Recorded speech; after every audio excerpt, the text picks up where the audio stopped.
8월 25일 화요일 로마서 14장 1절부터 12절까지의 말씀입니다. 교회는 성숙한 어른과 미성숙한 어린아이가 더불어 살아가는 가족 공동체 같습니다. 복음을 일상의 사소한 일에 적용할 때 견해 차이로 갈등이 생길 수 있는데 오늘 본문은 이 갈등의 해소와 관련해서 교훈을 주는 말씀입니다. 하나님의 말씀이 제시하는 윤리적 표준은 도달할 수 없는 높은 수준이고 우리의 신앙 현실은 늘 수준 미달의 낙오병 같지요. 빛이 갑옷을 입은 군사답지 못한 삶을 살 때가 너무나 많습니다. 세상은 강한 자만 살아남는다는 구호가 난무하고 약한 자가 도태되는 양육강식의 정글로 묘사됩니다. 하지만 교회는 소수 정예군을 양성하는 엘리트 기관이 아닙니다. 성도의 공동체는 낙오병에게조차도 따뜻해야 할 곳이지요. 오늘 말씀 14장 1절 2절 말씀을 함께 읽어볼까요? 믿음이 연약한 자를 너희가 받되 그의 의견을 비판하지 말라. 어떤 사람은 모든 것을 먹을 만한 믿음이 있고 믿음이 연약한 자는 채소만 먹느니라. 로마 교회는 유대인과 이방인으로 구성되어 있어서 먹는 문제나 절기 준수 문제로 문화 충돌이 있었습니다. 유대인 성도는 복음을 영접했어도 자기 민족의 율법 문화에서 벗어나기 어려웠지요. 반면 이방인 성도는 복음의 자유를 담대하게 누릴 수 있었어도 유대인 성도는 금기였던 음식을 먹거나 오랜 관습이었던 절기를 지키지 않는 일이 쉽지 않아 소심했습니다. 베드로도 이 점만큼은 극복하기가 쉽지 않았었지요. 어디에 나올까요? 사도행전 10장 9절 이하의 말씀에 나오지요. 또 갈라디아서 2장 11절 이하에도 나옵니다. 이 점에서는 유대인 성도가 믿음이 연약하다고 말할 수 있습니다. 복음을 왜곡한 잘못된 믿음에 관해서는 바울 사도가 조금도 용납하지 않고 저주를 선포했지요.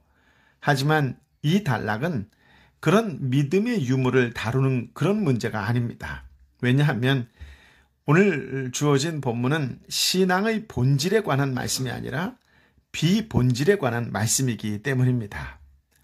오늘 본문의 말씀은 복음을 일상생활에 적용할 때 믿음의 강약 때문에 생기는 갈등에 관한 말씀입니다. 어떤 사람은 모든 음식을 먹을 만한 강한 믿음이 있습니다. 그들은 유대 음식 규례에 전혀 얽매이지 않습니다.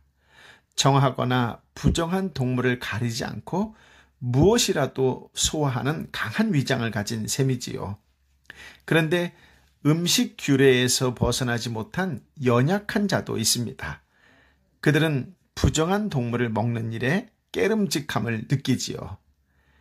이교도 신전에 바쳤을지 모를 시장의 고기도 함부로 사 먹을 수 없어 채소만 먹습니다. 복음을 일상생활에 확신 있게 적용하느냐 못하느냐의 차이이지요. 이전에 겪은 신앙의 삶의 자취가 이전에 겪은 신앙과 삶의 자취가 대범하거나 소심한 적용을 하도록 영향을 줍니다. 사소한 갈등이라도 논쟁으로 발전하면 수습하기가 쉽지 않고 공동체가 깨어지기도 합니다. 어떻게 행동할지라도 상관없는 사소한 사안을 아디아포라라고 합니다. 아디아포라. 인간의 한계 때문에 아디아포라 사안에 관한 해석 차이로도 분열하는 일이 있지만 허물어진 역사의 아픔을 반복하지 않으려고 힘써야 하겠지요. 그래서 교회가 함께 고백하고 확정한 의견이 나와 다른 의견이라면 자기 마음에만 확정하는 것이 좋습니다. 다른 사람들과 논의하고 토론해서 새로운 견해로 바꾸려 하면 갈등이 생기기 때문이지요. 처음부터 교회가 확정한 견해를 확인하고 회원으로 등록하는 것도 소모적인 논쟁을 막는 방법 중에 하나일 것입니다. 완벽하게 아디아포라 논쟁을 막을 수 없는 것이 교회의 현실입니다.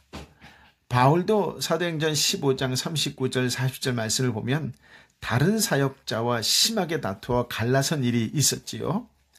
처음부터 성숙한 자는 없고 성숙한 자도 어떤 때 어떤 측면에서는 무척 미성숙한 면모를 보일 수 있습니다. 그러니 연약한 모습을 볼 때 용납할 수 있어야 교회가 함께 강한 믿음으로 자랄 수 있습니다. 서로 세리니 바리새인이 하며 업신여기거나 율법 폐기론자나 율법주의라고 함부로 판단하는 일은 최소한 없어야 합니다. 3절 4절 말씀을 함께 읽어볼까요? 먹는 자는 먹지 않은 자를 업신여기지 말고 먹지 않는 자는 먹는 자를 비판하지 말라. 이는 하나님이 그를 받으셨습니다. 나무의 하인을 비판하는 너는 누구냐? 그가 서 있는 것이나 넘어지는 것이 자기 주인에게 있음에 그가 세움을 받으리니 이는 그를 세우시는 권능이 주께 있습니다. 자기를 성숙하게 여긴다면 미성숙한 자를 품어야 마땅하고 미숙하게 여긴다면 성숙한 자의 권면에 귀 기울여야 마땅하겠지요.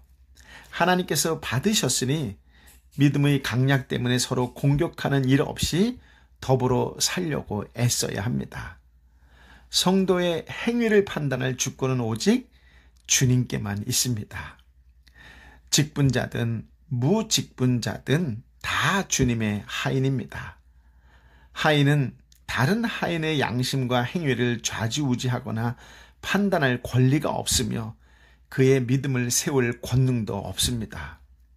그의 서고 넘어짐이 나처럼 행동하고 나처럼 생각하는데 달리지 않았다는 것입니다. 그러니까 나처럼 생각하고 행동하도록 하는 데에 달리지 않았다는 것이죠. 주님께서 허물 큰 하인들의 모든 활동을 합력해서 세울 것은 세우고 패할 것은 패하십니다. 그렇습니다. 오직 주님만이 하실 수 있습니다. 그러니 내 생각대로 그가 행동하지 않는다고 해서 염려할 필요는 없습니다. 약점을 물고 뜯는 대신 부족함을 용납하고 섬기려는 태도, 다양한 직분과 의견을 통해 성숙한 자와 미성숙한 자를 함께 양육하시는 주님의 주권을 깊이 인정하는 마음가짐을 연마하는 것이 훨씬 중요합니다. 믿음의 분량 차이는 복음을 사소한 일에 적용할 때 다양한 견해를 낳습니다. 5절 6절 말씀을 함께 읽어볼까요? 어떤 사람은 이 날을 저 날보다 낮게 여기고 어떤 사람은 모든 날을 같게 여기다니 각각 자기 마음으로 확정할지니라. 나를 중히 여기는 자도 주를 위하여 중히 여기고 먹는 자도 주를 위하여 먹으니 이는 하나님께 감사하며 먹지 않는 자도 주를 위하여 먹지 아니하며 하나님께 감사하느니라. 아멘.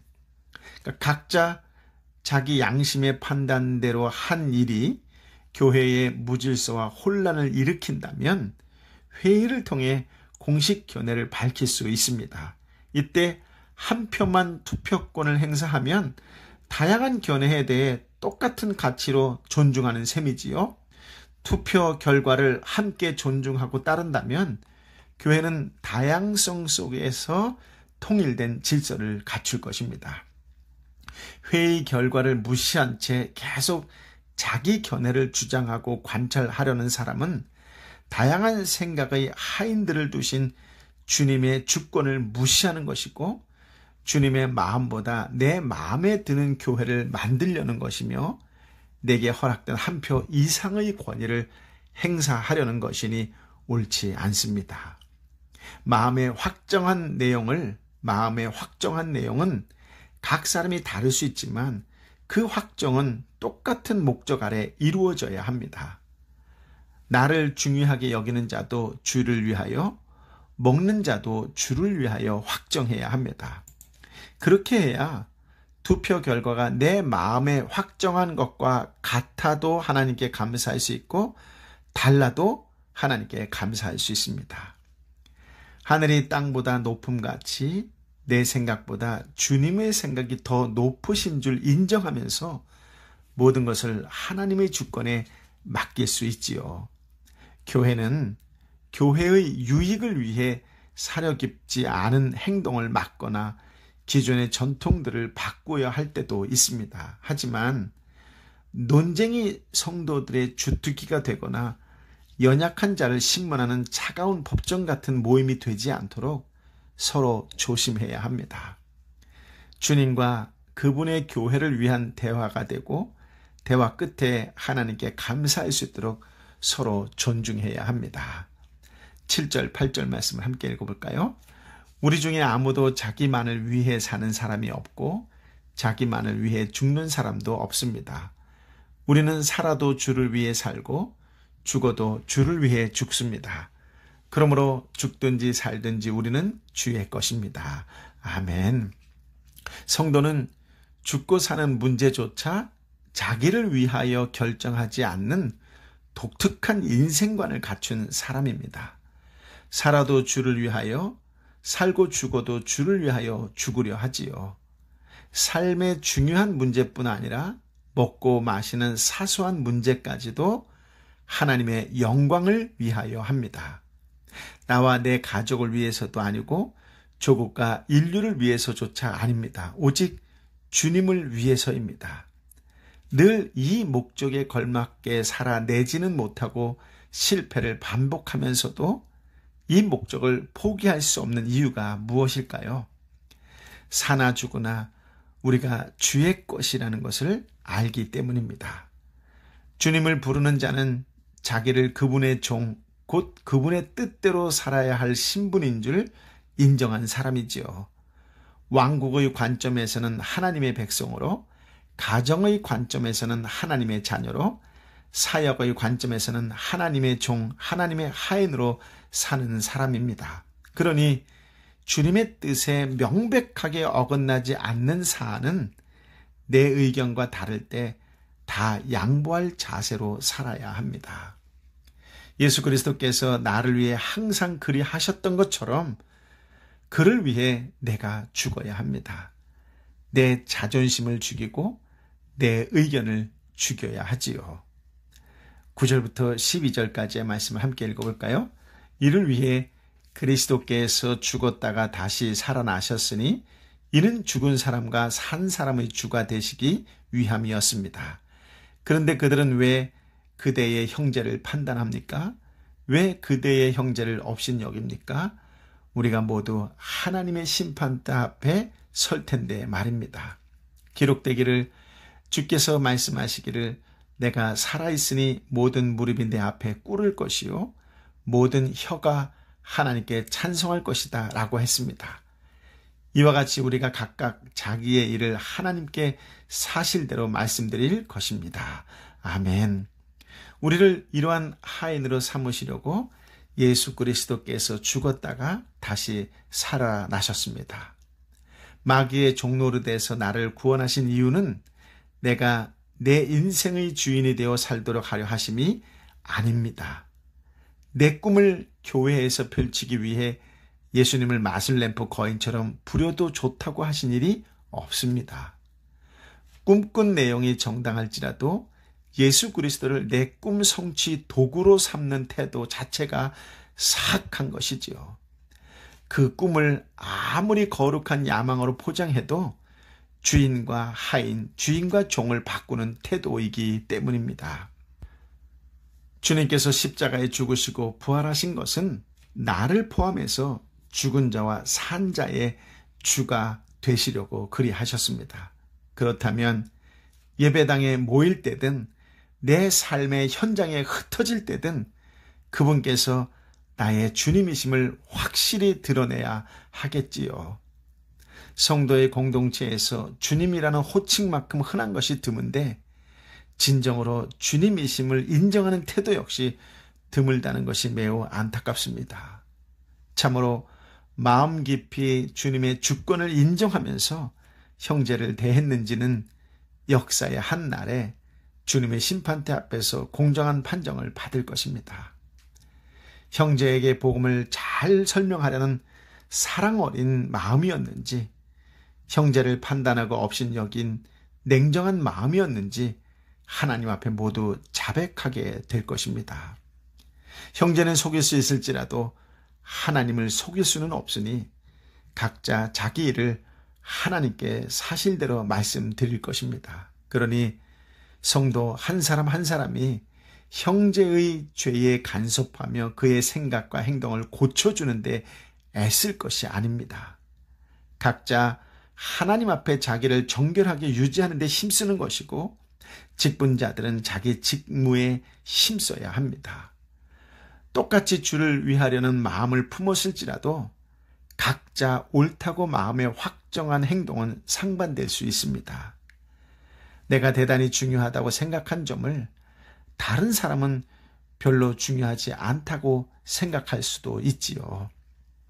어떤 사람은 왼쪽을, 어떤 사람은 오른쪽을 더 강조하려다가 견해가 충돌하는 일이 교회나 가족 공동체에 늘 있습니다. 왼쪽이나 오른쪽을 강조하는 형제가 한쪽으로 치우칠까봐 염려하는 일도 늘 반복됩니다. 아디아포라에 해당하는 사안에 복음을 어떻게 적용해야 하는지 모범 답안이 항목별로 성경에 기록되어 있지 않으니까요. 그 사안이 교회의 질서를 어지럽힐 때는 투표해서 통일성을 갖추는 것이 좋을 것이고, 그렇지 않을 때는 신앙 양심대로 마음에 다른 견해를 품고 있도록 두고 서로 용납해야 될 것입니다. 이때 나와 다른 견해를 품은 그도 내 형제라는 사실만큼은 잊지 않아야 합니다. 나와 의견은 충돌할지라도 적대 백성이 아닌 하나님 백성이고 외인이 아니라 한 가족입니다. 갈등을 피할 수 없을지라도 평생 더불어 살 생각을 해야 합니다. 그리스도인은 그 무엇보다도 그리스도를 위해 사는 사람이어야 합니다. 예수 그리스도를 중심으로 생각하고 행동해야 하며 사소한 것들 때문에 정말 중요한 것을 놓치지 않도록 조심해야 합니다. 자신의 자유와 권리보다 주님의 뜻을 먼저 구하는 신실한 태도를 가져야 합니다. 또한 공동체 안에서 형제 자매를 배려하는 것을 중요하게 여기는 자세를 가져야 합니다. 이것이 바로 성도가 마지막 때 붙잡아야 할 삶의 기준이지요. 오늘 여러분 때문에 곁에 있는 사람이 미소 짓게 되는 날이 되시기를 예수님의 이름으로 축복합니다. 아멘. 아버지 하나님, 참으로 귀하고 복된 생명의 말씀을 허락하여 주시니 감사합니다. 무엇을 용납하고 무엇을 존중하고 무엇을 존경해야 되는지 내 삶의 중요한 지침들을 깨우쳐주는 생명의 말씀을 주시니 감사합니다. 살아도 죽어도 주님을 위해서 산다는 것, 하나님의 영광을 위해서 산다는 것, 참으로 쉬운 내용인 것 같은데 왜 이렇게 삶에서는 어려운 것인지요. 주님을 위한 것이라면 기꺼이 내 자존심도 나의 꼭 지고 싶어하는 것도 내려놓을 수 있는 용기와 믿음을 허락하여 주옵소서. 결단코 남을 판단하는 어리석은 자가 되지 않게 하여 주옵소서. 판단하지 말고 사랑하라는 바울의 가르침, 이 가르침이 내 삶에 어떻게 하면 회복될 수 있을지에 대해서 깊이 묵상하며 하나님의 뜻을 구하는 겸손한 신실한 복된 날이 되게 하여 주옵소서.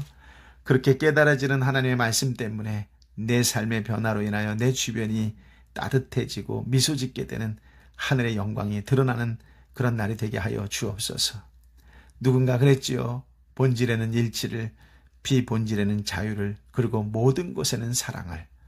그 어느 시대보다 지금 이 시대에 가장 간절한 말씀입니다. 하나님 한 분에게 같은 마음을 품고 일치하는 마음을 갖게 하여 주옵시되, 세상의 사소한 것 때문에 너무나 마음 상하는 어리석은 일이 발생하지 않도록 마음을 활짝 열고 살아갈 수 있는 넉넉한 마음을 먼저 믿는 자들에게 허락하여 주옵소서. 세상 모든 것을 예수 그리스도의 눈, 사랑의 눈으로 볼 수 있는 여유로움을 허락하여 주옵소서.